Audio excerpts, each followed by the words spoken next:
భారతదేశంలో ఉన్న మన రైతుల కంటే పాక్ ప్రయోజనాలకే ప్రాధాన్యత ఇచ్చినటువంటి వ్యక్తి మన మొదటి ప్రధాని నెహ్రూ. అందుకే 1960లో కాశ్మీర్ సమస్యను చక్కబెట్టుకొని వస్తానంటూ ప్రగల్భాలు పలికి పాకిస్తాన్ వెళ్ళినటువంటి నెహ్రూ అక్కడ సింధు జలాల ఒప్పందం అయితే చేసుకొని వచ్చాడు. ఇండస్ సింధు ఒప్పందం ఏదంటారు దీన్ని.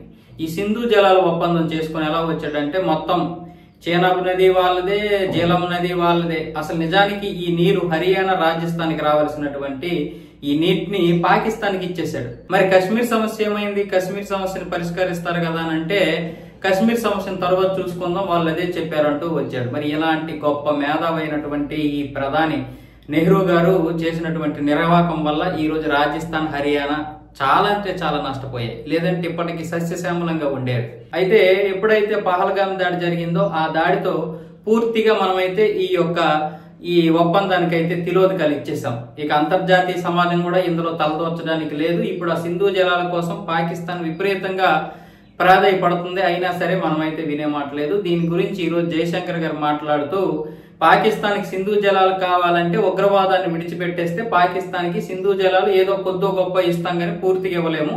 ఎందుకంటే ఆనాటి రాజకీయ నాయకులు చేసినటువంటి నిర్వాహకం వల్ల ఈ రోజు మా రాష్ట్రాలు ఎండిపోతున్నాయి. మేము ఇప్పుడు జనాభా పెరిగింది కాబట్టి మేమైతే మీకు ఇవ్వలేము. పాకిస్తాన్ ఎప్పుడు ఉగ్రవాదం విడిచిపెట్టేస్తుందో అప్పుడు మేము ఆలోచించి ఎంతో కొంత సింధు జలాలు అయితే ఇస్తామంటూ జయశంకర్ గారు అయితే మాట్లాడారు.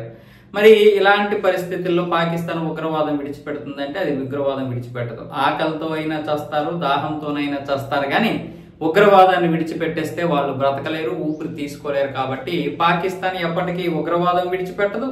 మనం సింధు జలాలు కూడా ఇవ్వాల్సిన అవసరం లేదు. అంతేకాకుండా గత 60 సంవత్సరాలుగా కాంగ్రెస్ చేసినటువంటి నిర్వాహకం గురించి కూడా జయశంకర్ గారు అయితే వాయించేశారు అటు ఇటు. ఈ కాంగ్రెస్ చేసినటువంటి కొన్ని పనుల వల్ల మరి దేశం మారదు, ఇంకెప్పటికి ఇలాగే ఉంటుందని చాలా మంది అనుకున్నారు. కానీ మోదీ ప్రభుత్వం అయితే వాటిని మార్చింది. అందులో మొదటిది 370 రద్దు. దానివల్ల కాశ్మీర్ సమస్య సగానికి సగం తగ్గిపోయింది.